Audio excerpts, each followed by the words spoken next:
Hello friends, आज एक ऐसे टॉपिक को लेकर हम आपके सामने आए हैं माय डियर फ्रेंड्स। अगर आपकी लाइफ में आप कर्म को पूजा नहीं समझ रहे हैं, आप अपने कर्म को पूजा की तरह नहीं ले रहे हैं, आपको अपने कर्म को माय डियर फ्रेंड्स आपकी सांसें बनाना पड़ेगा, आपके कर्म को एक पूजा बनाना पड़ेगा, आपके कर्म को इबादत बनाना पड़ेगा, तभी आप जो है अपने कर्मों को अच्छा सा बना सकते हैं और सफलताओं को अर्जित कर सकते हैं माय डियर फ्रेंड्स। और इसी के लिए आज हम आपके पास आए हैं माय डियर फ्रेंड्स। इस वीडियो को ज़्यादा से ज़्यादा लोगों को पहुंचाएं और वो कर्म को समझ पाए कि कर्म होता क्या है माय डियर फ्रेंड्स। और मैं एक चीज़ आपको बताना चाहूँगा कि वो कर्म को सही से करके और जो है अपने कर्मों को सुधार सकें, इसलिए ज़्यादा से ज़्यादा इस वीडियो को शेयर करें।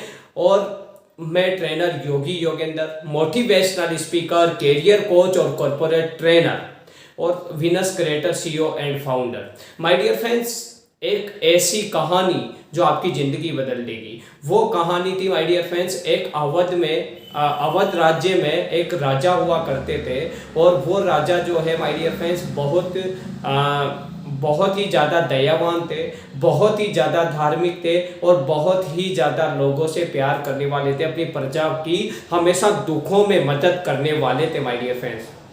और वो राजा हमेशा त्योहार पे या कभी भी जो है रात के समय में अपनी प्रजा को देखने के लिए निकलते थे और जानने की कोशिश करते थे कि हमारी प्रजा सुखी है या दुखी है। तो एक दिन दिवाली के दिन ही वो ऐसे ही निकल गए और दिवाली के दिन जब वो पूरी प्रजा को देख रहे थे तो उन्होंने प्रजा को खुश देखा। चारों तरफ दीपक जले हुए थे, दिए जले हुए थे और चारों तरफ रोशनी ही रोशनी थी। बच्चे जो है धमाके कर रहे थे, बच्चे जो है खेल रहे थे, चारों तरफ खुशियां ही खुशियां थी और वो देख के बहुत प्रसन्न थे। उनको लग रहा था कि हमारी प्रजा खुश है, इसका मतलब जो है प्रजा संतुष्ट है, प्रजा में आनंद है। तो उसके बाद वो जैसे ही आगे जाने लगे वो अपने महल की ओर जाना चाहते थे, क्योंकि महल में जो है उनको पूजन करना था, दिवाली थी तो उसका पूजन करना था। तो वो जैसे ही जाने लगे तो पास में उनको एक झोपड़ी दिखाई देती और उस झोपड़ी में जब वो जाते हैं,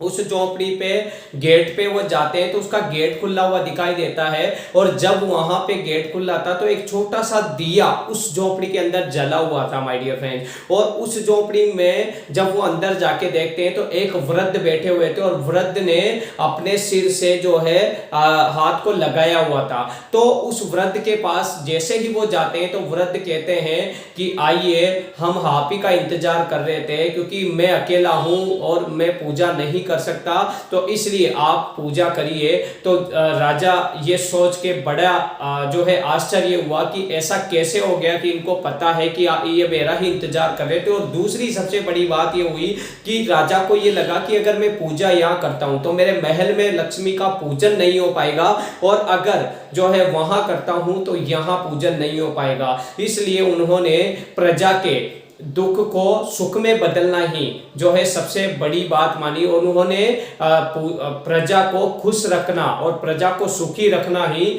जो है मेन चीज मानी। और वो जो है राजा वहां पे पूजन करने के लिए बैठ गए। तो वो जो वृद्ध व्यक्ति था, तो वृद्ध व्यक्ति ने उनसे कहा कि चावल और रोली अपने हाथ में लो और हाथ में लीजिए और मैं कहूं जैसे उनको लगाना और अपनी आंखें बंद कर लो। चावल और रोली को हाथ में लेके अपनी आंखें बंद कर लो। तो राजा ने ऐसा ही किया, वो अपनी आंखें बंद करके बैठ गया और जैसे ही कुछ देर बाद उसने आंखें खोली माय डियर फ्रेंड्स, वो वृद्ध वहां पे दिखाई नहीं दिया। और सामने जहां पे पूजन के लिए जो है देवताओं को विराजमान किया हुआ था, वहां पे लक्ष्मी जी और कुबेर जी उनको दिखाई दिए। तो उन्होंने उनको प्रणाम करके और उनको जो है रोली और तिलक लगाया माय डियर फ्रेंड्स। तो लक्ष्मी जी ने और कुबेर जी ने उनको कहा कि जहां का राजा ऐसा हो कि जो अपने लक्ष्मी पूजन को छोड़ के और उनकी प्रजा के सुखों के लिए उनका पूजन करने के लिए बैठ जाए, उनके दुखों के लिए अपना सर्वस्व न्यौछावर कर दे, उसके यहाँ हमेशा सुख और समृद्धि रहती है। और लक्ष्मी जी ने भी ऐसा ही कहा कि मैं तुम्हारे यहाँ पे इसीलिए विराजमान हूं कि तुम जो है प्रजा का हित चाहते हो और प्रजा के दुखों में उनके साथ खड़े होते हो और प्रजा के सुख देने के लिए आप कुछ भी करने को तैयार हो जाते हो। तो माय डियर फ्रेंड्स, ये कर्म होता है। और कर्म जो होता है उसको जब तक हम पूजा नहीं बनाएंगे ना, तब तक कुछ बदलाव नहीं हो पाएगा। इसलिए आप जिंदगी में अगर कुछ भी करना चाहते हैं ना, कुछ भी, तो काम ऐसा कीजिए जिससे हजारों लोगों को बेनिफिट हो, जिससे हजारों लोगों की जिंदगी बदल पाए। अगर जिंदगी में ऐसा काम कर पाए जिससे हजारों लोगों की जिंदगी में बदलाव हो पाए, हजारों लोगों की समस्याओं से छुटकारा मिल पाए, हजारों लोगों को खुशियां मिल पाए, तो निश्चित रूप से आप कामयाब रहोगे। क्योंकि आपके घर लक्ष्मी और कुबेर जो है विराजमान रहेंगे, वो कभी आपके घर से नहीं जाएंगे। आज हम जो सोसाइटी में देखते हैं, छोटी छोटी चीजों के लिए हम गलत काम करने लग जाते हैं, लेकिन कुछ टाइम के लिए हो सकता है हमारे पास पैसा आ जाएगा, लेकिन कुछ टाइम के बाद वो पैसा और वो समृद्धि चली जाती है। इसलिए अपने कर्मों को अच्छा करें और अपने कर्म से जो है दूसरों लोगों को बेनिफिट कराएं, अपने कर्म से दूसरों लोगों का फायदा कराएं, तो निश्चित रूप से आपका फायदा होगा, आप सक्सेसफुल होंगे। जय हिंद, जय भारत।